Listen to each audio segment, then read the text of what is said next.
You know, the power of generative AI is here, and in a place like Kathmandu, it really feels like a quantum leap. Suddenly, tools like GPT-4 and Gemini can draft complex documents in just a few seconds. Now, on the surface, that looks like an incredible win for a developing nation. But here's the thing we're going to explore. That convenience, it's a bit of a strategic mirage. And this quote just hits the nail on the head. It perfectly captures the problem. By jumping on board with these powerful foreign tools without a second thought, Nepal isn't just importing a cool new service, it's actually handing over control of its own cognitive infrastructure. It's a quiet, slow-creeping dependency, and it comes with some pretty profound national risks. So, what does this dependency actually look like day to day? Well, it's so much more than just using an app. It's about weaving a completely foreign system of logic into the very fabric of the country's professional and public life. And that's a decision that has some serious long-term consequences. This slide frames it perfectly. It's a classic Faustian bargain. You get this amazing short-term convenience, but the long-term price is control, data, and even cultural relevance. Let me give you an example.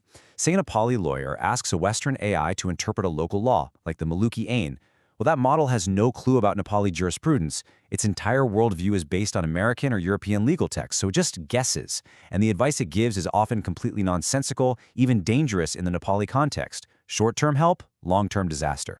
But this goes way beyond just getting some bad legal advice. The real danger here isn't just about data privacy, which is what usually grabs all the headlines.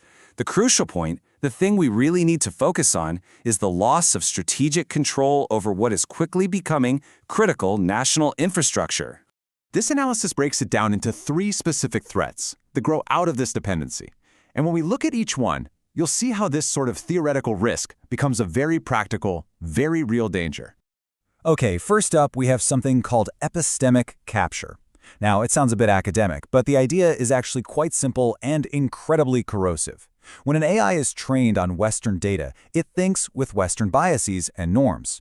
So if Nepali civil servants start relying on it to interpret, say, tax law, it's not going to know about the specific circulars from Nepal's Inland Revenue Department. It's going to give advice based on foreign tax systems. Over time, it slowly but surely replaces local institutional knowledge with a generic, and often totally wrong, foreign alternative. Second, there's the economic risk. Think about it. Every single API call to a foreign AI model is a micropayment that's leaving the country. It all adds up to a massive growing digital import bill. This basically locks Nepal into the role of a permanent consumer in the AI economy, never a producer. And on top of that, you have platform risk. What happens if that foreign tech company suddenly jacks up its prices or changes its terms? Entire Nepali businesses that were built on that platform could be wiped out, just overnight. And this brings us to what is, frankly, the most acute risk of them all: geopolitical coercion. You see, AI isn't some neutral product you buy off a shelf. It's a strategic asset. For a landlocked nation like Nepal, which is already highly sensitive to disruptions in its physical supply chains, creating a digital supply chain that a foreign power can just turn off like a tap during a diplomatic spat, well, that's a massive strategic blunder. Okay, so if dependency is the problem, what's the solution? Now, the gut reaction might be, let's just build a Nepali GPT, but that kind of misses the whole point. The source material here argues for a totally different approach, one it calls the Kukri model, and it's all about precision over raw power. Let's take a look at what that really means. This analogy on the slide is just perfect. Nepal doesn't need a Swiss Army knife AI that knows a little bit about everything but isn't an expert in anything. It needs a kukri, a precise, powerful tool that is expertly designed for a very specific job. This is the strategic case for what's called a sovereign small language model, or SLM. It's an AI that trades that broad encyclopedic knowledge for deep, focused expertise on one thing: Nepal. The benefits of this approach are just immediate and transformative.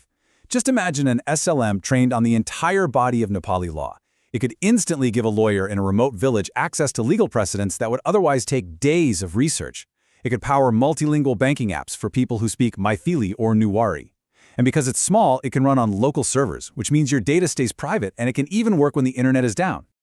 Now, this vision of a custom-built sovereign AI, it's incredibly compelling, right?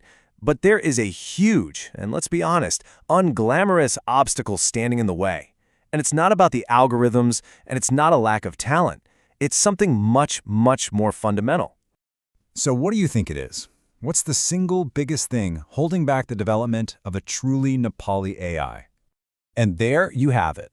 The core challenge is that Nepal's most valuable knowledge, its national data, is simply not ready for the age of AI. You can have the best algorithms in the world, but they are absolutely useless without the right fuel. This table just lays it out so clearly. Decades of Supreme Court judgments, parliamentary records, government gazettes, it's all trapped. It's either on paper in an archive somewhere, or at best, it's a scanned PDF. And to an AI, a PDF is just a picture of a document. The text is completely incomprehensible. See, this isn't a tech problem that needs brilliant coders to solve it. This is a bureaucratic problem. It requires the political will to do the hard work of digitizing all this national knowledge into a structured, machine-readable format. So when you put all this together, it's clear that Nepal is at a crossroads, and the decisions that are made in the next few years will very likely determine whether the country achieves true digital autonomy or slips into a new modern form of dependency. The two paths forward couldn't be more different. The first path is just the status quo. Keep being a consumer, keep paying API fees to foreign tech giants, and basically become a digital vassal, completely dependent on outside powers both economically and strategically. But then there's the second path, the sovereign path. This means doing the difficult, unglamorous work of digitizing that national data to build a domestic AI capacity. This is the path that leads to digital autonomy, where technology actually reflects Nepal's own laws, its own languages, and its own culture. And that brings us to the final, critical takeaway. Building a sovereign AI for Nepal is not a sprint to create some single flashy model. It's a marathon.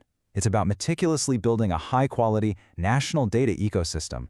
The real work isn't about writing code. It's about the patient transformation of dusty archives into a living, breathing strategic national asset. The only question that remains is, which path will be chosen?